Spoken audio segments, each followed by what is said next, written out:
이제 새학기가 시작되는데 새학기에 여러분이 가장 먼저 하시는 일은 무엇인가요? 학교 가는 거? 맞다. 학교 가는 것도 있고. 뭐라고? 일어나는 거. 맞아. 일어나야 학교를 갈 수 있으니까 일어나기도 하고. 어떤 친구와 같은 반이 되었는지 맞춰보는 친구도 있을 것 같고, 아니면 담임 선생님이 배정되면 어떤 선생님인지 한번 알아보는 친구들도 있을 것 같아요. 새학기가 되면 변화하는 게 많은 것만큼 해야 될 일도 많죠. 저는 새학기가 되면 가장 먼저 하는 일이 있었는데 바로 목표를 세우는 일이었어요. 근데 대학원생인 지금은 하지 않아요. 대학원생의 유일한 목표는 졸업뿐이니까. 그런데 고등학생 때는 엄청 세세하게 목표를 짰어요. 어떻게 점수를 받을지, 그리고 어떤 학교 생활을 할지에 대해서 목표를 세세하게 적었습니다. 학교 생활에 관련된 자잘한 목표와 계획을 세우는 게 저의 새학기 루틴이었어요. 새학기가 되면 목표를 세우는 것처럼 이스라엘 백성도 광야를 지나는데 목표가 있었어요. 이스라엘 백성이 광야를 지나는 목표는 무엇이었을까요? 한번 PPT를 띄워주시겠어요? 땡땡땡 땅에 들어가기 위해서인데, 우리 친구 씨 어딘지 아세요? 소원 어디라고? 맞아, 바로 가나안 땅이었어요. 여기에 들어갈 만은 바로 가나안이었습니다. 오늘 본문 9장 이후부터 10장부터 이스라엘 백성은 본격적으로 광야 여행을 시작하게 됩니다. 앞으로의 이야기를 위해 말씀을 짧게 요약하는 시간을 가지려고 합니다. 한번 화면을 띄워주시겠어요?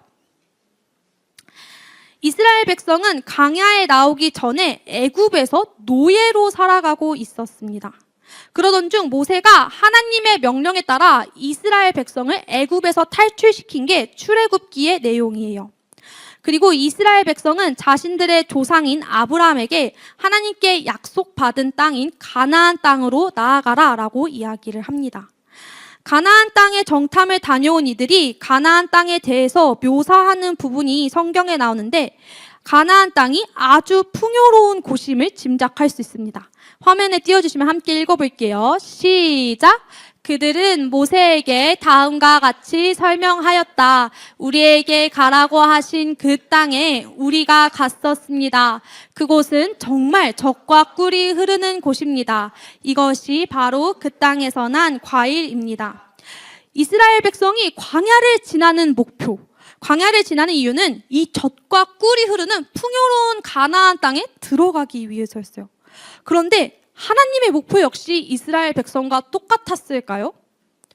이스라엘 백성을 인도하신 하나님의 목표가 단순히 이스라엘 백성을 가나안 땅으로 들어가게 하기 위해서였을까요? 아니요. 하나님의 목표는 단순히 가나안 땅에 들어가게 하기 위해 광야를 지나게 하신 것이 아니었습니다.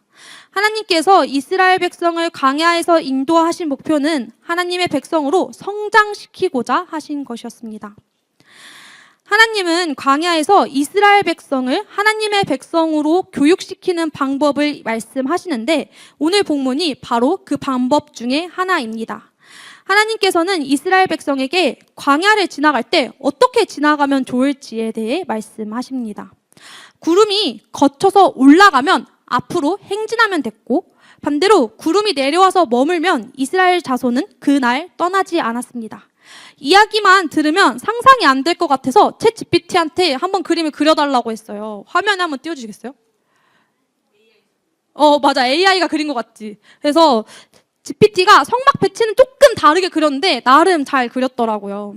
그림과 같이 구름이 거쳐서 올라가는 날은 앞으로 나아가면 됐고, 반대로 구름이 내려오면 떠나가지 않았습니다.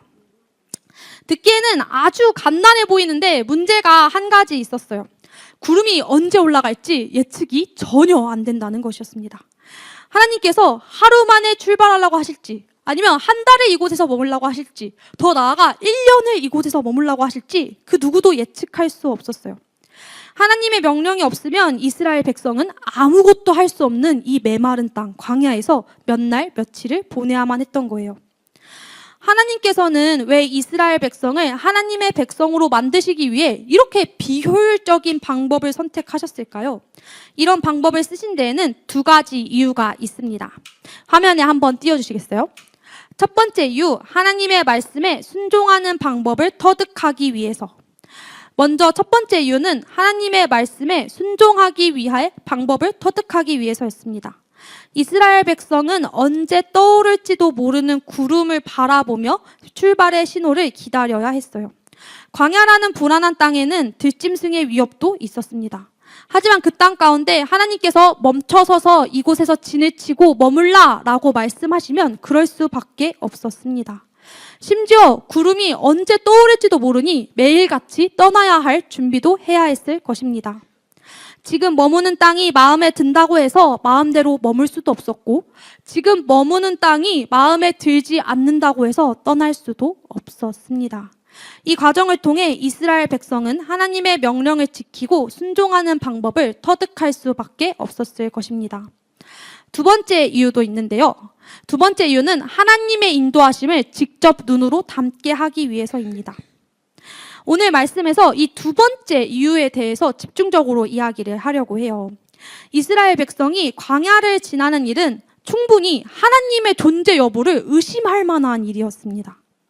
이스라엘 백성은 젖과 꿀이 흐르는 가나안 땅으로 가기 위해 애굽을 나온 것이었는데 이스라엘 백성의 눈앞에 펼쳐진 것은 아무것도 없는 광야였기 때문이죠. 이스라엘 백성의 입장에서는 충분히 하나님께서 정말 잘 인도하고 계신지 의심할 만한 상황이었습니다. 이 상황 가운데 하나님께서는 하나님의 인도하심을 확인할 수 있는 방법으로 구름을 보여주십니다. 하나님의 인도하심이 의심이 될 때면 눈을 들어 하늘을 보면 구름이 보였을 것입니다. 언제 어디서 죽을지 모르는 광야의 상황에서 구름을 통해 하나님의 인도하심이 보이니 이스라엘 백성은 두려운 상황에서도 하나님을 믿고 의지할 수 있었을 것입니다. 구름만 보면 하나님의 인도하심이 보였으니 이스라엘 백성은 과연 하나님의 인도하심을 잘 따랐을까요? 정답을 말씀드리자면 이스라엘 백성은 안타깝게도 하나님의 인도하심을 잘 따르지 않았습니다. 하나님의 인도하심을 끝없이 의심하고 불평불만을 이야기했어요. 애굽에서는 생선을 먹을 수 있었는데 하나님 만나는 이제 너무 지겨워요. 저희에게 고기를 내려주세요. 안 그럼 애굽으로 돌아가겠어요. 라고 불평불만하기도 했고, 심지어는 하나님 왜 물이 없는 이곳으로 저희를 이끄셨나요? 저희 이곳에서 죽겠습니다. 라고 이야기하기도 했어요. 심지어는 그토록 바라던 가나안 땅 근처에 와서 정탐을 보냈더니만 가나안 땅 사람들은 너무 강해 보여요. 우리는 못 이겨요. 우리는 애굽으로 돌아갈 거예요. 심지어 돌아가려고 우두머리도 세웠어요. 라고 이야기하기도 했습니다. 이스라엘 백성은 하나님의 인도하심을 직접 두 눈에 담았습니다. 하지만 하나님의 인도하심이 없는 것과 같이 불평불만을 늘여놓았어요. 이스라엘 백성이 이렇게 행동하면 하나님께서 포기하실 법도 한데 하나님께서는 이스라엘 백성을 포기하셨을까요? 우리가 익히 들어서 아는 것과 같이 하나님께서는 이스라엘 백성을 포기하지 않으셨습니다. 모세는 가나안 땅에 들어가기 주저하는 이스라엘 백성에게 이렇게 이야기합니다. 함께 읽어볼까요? 화면에 띄워주세요. 시작! 그는 너희보다 먼저 그 길을 가시며 장막 칠 곳을 찾으시고 밤에는 불로 낮에는 구름으로 너희가 갈 길을 제시하신 자이니라. 모세는 이스라엘 백성에게 하나님께서는 가나안 땅에 들어갈 수 있도록 신실하게 응답하셨고 함께 하셨음을 이야기합니다. 이스라엘 백성이 불평불만을 하였다 해서 하나님께서는 이스라엘 백성을 인도하시는 것을 포기하지 않으셨습니다. 가나안 땅에 들어가기까지 하나님께서는 구름을 걷지 않으셨고 인도하심을 이스라엘 백성의 두 눈에 보이셨습니다. 이스라엘 백성은 두 눈을 들어 언제든지 구름을 확인할 수 있었습니다. 그리고 하나님의 인도하심을 깨달을 수 있었습니다. 그러나 이스라엘 백성은 하나님의 백성과 같이 살아가는 것보다는 불평불만을 선택하였습니다.